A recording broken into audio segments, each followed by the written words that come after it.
అంతకన్నా దారుణమైన వెళ్తున్నాయండి వేరే వాళ్ళకి. నేను నిన్నే కొన్ని యూట్యూబర్స్ ఉన్నారు, కొంతమందిని చూస్తే మహాదారుణం. బూతుల డిక్షనరీలు ఉన్నాయి, కానీ ఇది ప్రభుత్వ సారా దుకాణం. 1942 ఒక గ్రామంలో అనగానే నేషనల్ అవార్డు ఇచ్చారు. ప్రభుత్వ సారా దుకాణం ఇదేంటిది, ఏదో ఉందో కూర్చోబెడుతుంది జనాల్ని.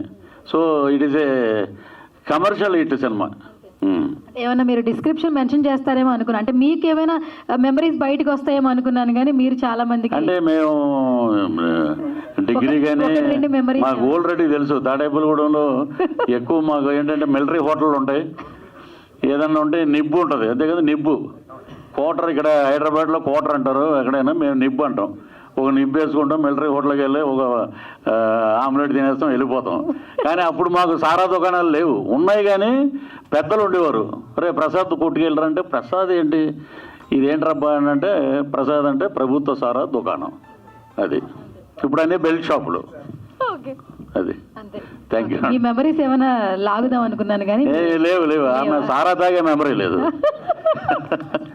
Okay then thank you sir, thank you so much, all the very best. ఎందుకంటే ఈ సినిమా ఎంత నచ్చితే మీరు ఇంత బాగా మాట్లాడతారు. సో ఈ సినిమా చూసిన తర్వాత ప్రతి ఒక్కరికి కూడా మంచిగా పేరు రావాలి.